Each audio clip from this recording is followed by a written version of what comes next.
So there you have the match stats of the game. Pretty much all in Chelsea's favor, and Chelsea now have booked themselves into another final. Right, let's welcome in Mark Ogden, who is live at the MetLife Stadium. Absolutely roasting Augie, but we're going to let you wait a little longer because I have to go to Stewart, Robson, Robbo, Joao Pedro. Literally couldn't have asked for a more perfect start at Chelsea, and wow, those goals. No, we've been talking about him, and was he going to be a better player than Delap would be? Delap obviously was suspended for this game. Was he going to be better than Jackson? Well, you can't answer it just in one game, but he certainly played brilliantly, didn't he, on those two moments. They didn't have a lot of the ball throughout the game, but he can play that little bit deeper, he can play wide. He was playing through the middle today, but you can't get a better start than that. Two fantastic strikes into the top corner and set everything up for Chelsea. They were the two big moments in the game. Ale, you love those goals. Well, of course I do. And if you're Joao Pedro, of course you do as well. You're sending a very strong message to Chelsea fans, to your teammates more importantly. You have come in the middle of a tournament, and let's not talk about the dynamics and the mechanics of actually a player being able to be signed in the middle of a tournament and playing for Chelsea and making a difference in which he has. That's besides the point. But I will say, as excited as Chelsea fans may be for Joao Pedro, if you're Nico Jackson, you're not nearly as excited. No. You're not nearly as excited. You were barely hanging on to begin with. You were telling him to pack his bags after the first goal. After the second goal is not only pack them, grab them, and go. The conversation about Nico Jackson has been regarding his finishing, his final product, his ability to score goals consistently. And based upon what we have seen from Joao Pedro, in this one game, you kind of go, wait a minute. If we have that, and we're Chelsea, yeah, as much as we like the level of activity of Nico Jackson, he now is very, very vulnerable. They've already brought in Delap, and so we assume, of course, that he's not going anywhere. And if you need to make the numbers work, then Nico Jackson now, you have to say, he's really, really vulnerable. And whatever you think of him as a player, all of that now becomes exacerbated and highlighted and emboldened. So if you thought that he was inconsistent and you watch Joao Pedro, then you say, we don't need that inconsistency. We have a guy that can score goals. Now, that's after just one game. One outstanding game, two outstanding goals. We'll see if Joao Pedro can continue to do that. One game against a defense that probably is subpar to what you can expect in the Premier League. But it is one game that Joao Pedro has been tasked with, and he delivered. The one thing I'd like to see of Joao Pedro in how he addresses how Chelsea play and the role that both Nico Jackson and Delap can play is with his back to goal, holding the ball up. I thought Nico Jackson, when he was good during a short spell during last season, he was very, very good at that, holding the ball up, waiting for midfielders to join in. Can Joao Pedro be that player? Again, time will tell. But what we've seen so far is, in terms of pure finishing, he is a player that Chelsea has not had for quite some time, the one that they've been looking for. He delivered. And now it's everybody else to ask those questions of themselves. Can they match what Joao Pedro offers in and around the box? Well, I remember, of course, when we went to Chelsea training yesterday and we were speaking to Joao Pedro, and he was just, to me, saying all the right things, talking about his physicality, talking about how he likes to play, talking about how he feels that could set him apart from the average striker that he sees on Chelsea right now, and he definitely has done the talk and the walk. But Ale, I know you love celebrating your birthday, but you are a little bit of a celebration police, and we noticed that Joao Pedro didn't celebrate any of his goals, and that, look, he has a right reason. Fluminense is his boyhood club. He had about 5 goals there, 29 appearances before he went to Watford, Ale, but we would have liked to see even a little fist pump just to show that he's made his statement. And it's your first goal, first couple of goals for your new club. It is, we assume, a big deal that you're doing this in the semifinal of a Club World Cup. I don't ever understand why players wouldn't celebrate when they score goals.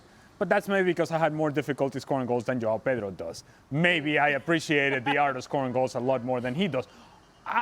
I'm thinking that there was an opportunity here for him to connect with Chelsea fans, to connect with his teammates, because it was a big moment. It was a big deal. And certainly for him, scoring this first couple of goals for his new club. But I sort of, kind of, maybe I can understand that, you know, I don't want to disrespect my old club. No, I don't understand any of it. No. This is an emotional connection. half of those people don't even remember that Joao Pedro played for Fluminense. In fact, people, as we were watching the game, did he used to play for Fluminense? A whole 29 appearances means nothing to you, Alex? What? No, it sure doesn't. It sure doesn't. No. All right, well, speaking of the celebration police, let's go to Mark Ogden, shall we? Augie, Well, he'll take care of that. 3 p.m. in July in an open-air stadium in New York. I couldn't think of a better place for you to thrive. But talk us through the atmosphere. It's something that we've been talking about so much at this Club World Cup. How did you find it? Well, I was in a lovely air-conditioned press box, so I was watching everybody else outside getting really hot and bothered. But listen, I was on the train over here from Penn Station. There were lots and lots of Fluminense fans. They really made it a carnival kind of atmosphere. They were here in massive numbers. It felt like a good atmosphere. I think everyone kind of, enjoyed the game. And, to the point about Joao Pedro's celebration, I just want to add that he did have his kind of 7-8 years as a kid. He's from Rio. Sorry, he's from Brazil, should say. He played for Fluminense as a kid. He has got a connection to it, but I think he's definitely made a connection to the Chelsea fans today because they saw a player that is a different level to what they've had. He looks a cut above. He looks a better player than anything they've had up front for quite a while. Now, Nico Jackson, for me, looks like he's going to be the odd one out because the lap has just come in. They're not going to put the lap out on, up for sale already. So I think the lap and Joao Pedro are the two players that are going to take the striking positions next season. Nico Jackson may have to move on. Christopher Nkunku played well as well today, but I think we have to caveat all this by saying they were playing against, Fluminense, a team that, Thiago Silva at the back today was like playing an old-style sweeper. He was playing so deep that if you're a forward, you're just loving the opportunity to play against him because, as experienced as he is, he just couldn't cope with the pace and the movement of the Chelsea forward. So I think we have to kind of put into context a little bit who Chelsea have played so far, and I think it'll be a step up at the weekend against Real or PSG. I think, for me, Chelsea are heavy underdogs for that game, but Joao Pedro looks like he's definitely a cut above what they've got, and at £55 million, that's quite a decent deal for Chelsea. And I think today's prize money was £25 million alone, so he's paid back almost half his fee by getting him to the final today. So just a quick question.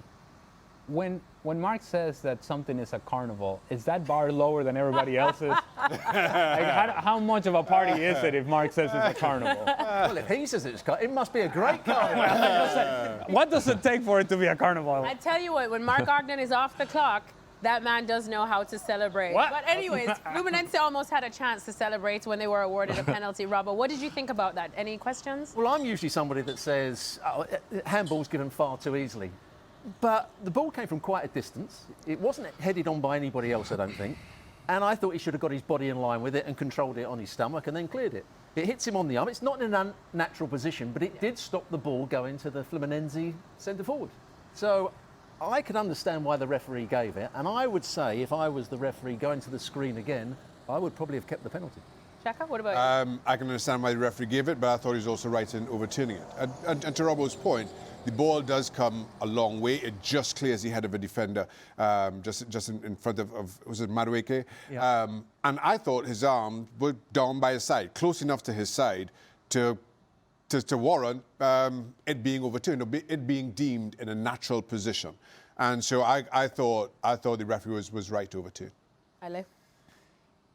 What was surprising is that once he gave the penalty, I didn't think there was enough there for him to be actually called into the VAR, because it's a clear and obvious error from the referee. I don't think it qualifies as that. So I'm more leaning towards Robo in saying that once he gave it, I thought, well, I don't think there's enough evidence here to overturn the call. But it takes a lot for the referee, once he gets called, to actually say, you know what, no. I'm backing myself. I made a call. I know what I saw. I'm going to give this as a penalty. While it may not be an unnatural arm position, that arm is kind of swinging away from the body and swinging in a way that impedes the progress of the play and impacts the progress of the play against Fluminense, and that's where I think it's a penalty. Augie, going back to you now on the whole striker debate as well, especially with what we've seen now from Joao Pedro. I know it's still a little bit early, but look, who's going to be the big man up front for Chelsea is something we've been talking about for a couple of seasons now. Alan mentioned that some players like Nicolas Jackson may be feeling a little bit vulnerable. What about Christopher Nkunku? He didn't have the worst game today. He actually seemed to have a good game. And what about Nani Madueke as well? We felt that they probably would be on their way out at Chelsea. Well, I think Nani Madueke, he's probably on his way out. I think Arsenal's interest is strong, but if he doesn't go to Arsenal, somebody else will make a move. He's got decent pedigree. He's been in the England squad recently. And from Chelsea's perspective, as we know, they do like to get rid of players that have come through the ranks because it means they can class it as pure profit on their PSR situation. So Madueke, for me, I think his days are numbered. In terms of Nkunku, he's not had a great time at Chelsea for two and a half years now. And in January, he could have left, but they, at the last minute, decided to keep him. He didn't really do anything at the end of last season, so you'd think again, time to move him on. But he did play well today. He's had a decent tournament, but this is a strange tournament. I don't think you can judge players on what's happened in this tournament because apart from the European teams that have played against European teams, the level of opposition hasn't been the greatest. I think we'll find that when we get back to the Premier League and Champions League. I think this has felt like a pre-season warm-up at times, a pre-season tour. So let's not get carried away by saying that some of these players are going to get themselves back in the first team next season because they played well in this Club World Cup, because the level of competition has been, it's not been what they used to. But, Nkunku's done well and he's kind of raised his confidence. He's probably given Maresca the opportunity to say, I can do something with you next season. But definitely, Joao Pedro, for me, what I've seen so far in the space of a week, he's only been here a week, he's looked really good. And Delap has been a little bit disappointing, but again, I don't want to judge the guy on a tournament that he's just come in from a transfer. He doesn't know the squad yet. Let's give him time, but Joao Pedro's looked really good. All right, well, if you look at Chelsea, actually, in their last 25 games, like I said, now they got through to another final. Of course, a lot of people will make the point that they probably got the more forgiving side of the draw, considering they didn't have to come up against the Bayern Munichs, the PSGs, or the Real Madrids. But if you look at their recent results in all competitions, they've not been perfect. It's not been pretty, Shaka. It's not been the champagne football we love. But they do manage to get the odd, ugly 1-0 win, 2-1 win here and there. So do you see Chelsea at least competing for titles next season, possibly even the Premier League? Whatever you do, Alexis, don't become Chelsea's hype man.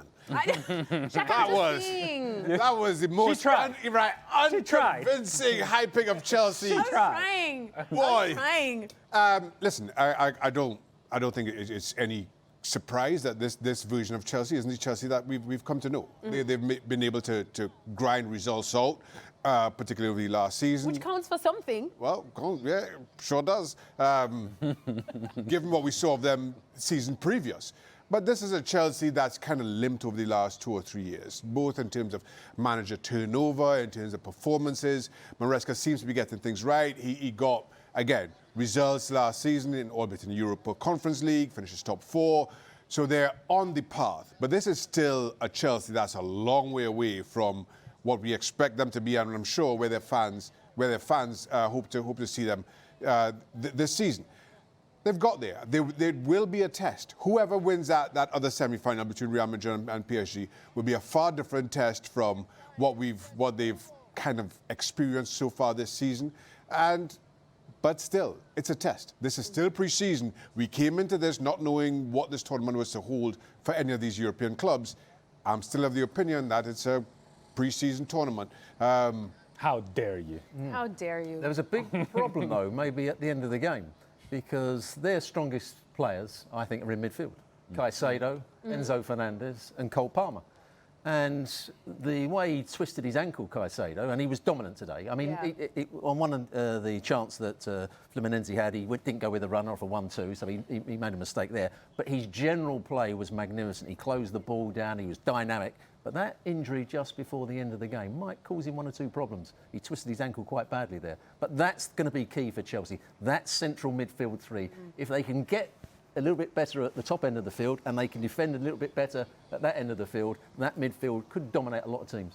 Yeah, I think Caicedo as well, when we spoke to him yesterday, he said he felt he was playing some of the best football of his life, but still a bit more to go. Ale, I have to come to you because I think this side, we were rooting for the America's teams, but now it's Robbo's and Augie's people that have gone through the European clubs with Fluminense crashing out now. Of course, they're the ones that brought vibes. They brought life to the tournament. I think kind of inspired a lot of fans here to really follow football like we do in our countries now. But you always felt, even though Fluminense had the heart and the fans and the support, that this was just always going to be a step too far. I just didn't think that Fluminense was the best Brazilian team in this competition. I thought Flamengo was. And in fact, Flamengo did beat Chelsea earlier in the Club World Cup.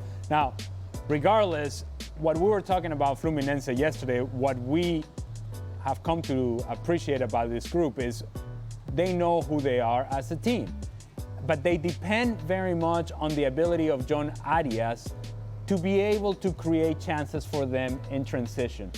And if he doesn't get on the ball enough, or if he doesn't get the ball in advanced positions, or if he doesn't have people running by him or beyond him so that he can find the next pass, then they become very limited. Again, I don't think that Fluminense was the strongest Brazilian team in this competition, and so the fact that they have made it this far was an accomplishment. In terms of who they could have been today, what might have been today, I think the game played out the way that we thought it would. Chelsea was going to dominate the ball for long periods of time. Fluminense was looking for counter-attack opportunity. I thought that Chelsea was good enough in possession where they didn't turn the ball over in bad areas, allowing then Fluminense to take advantage of one or two passes so that they can go on the attack. John Arias did not get involved in the game as much as they would have wanted him to do. And then you get exposed, if you're Fluminense, in the fact that we like to talk romantically about Thiago Silva, but there is a reason as to why Thiago Silva is now playing back at Fluminense. And we saw that in the second goal. When Joao Pedro had him isolated in a 1v1 situation, it's not like Joao Pedro gave him a full step over, dip of the shoulder. No, he just cut the ball to the inside with a little change of pace, and Thiago Silva just couldn't quite move enough. And that's... Again, we're romantic about Fabio, the goalkeeper. Is he 1,000 years old? Well, okay. Whoa. He's only 2 years younger than you. Hey! Humbled. I am mid-40s-ish. Mid-40s-ish. That's what we're keeping. Aren't we all? Ish. Aren't we all? You've been there for a while, Shaq. Regardless, my point is that this is who Fluminense are. And again, getting to this point in the competition, great accomplishment. Seeing the fans of the Brazilian teams and the Argentinian fans as well, it's been outstanding for this competition. But when it gets down to it, I think the difference in terms of talent and the ability to perform at a high level, I think is significant. I think that was shown today.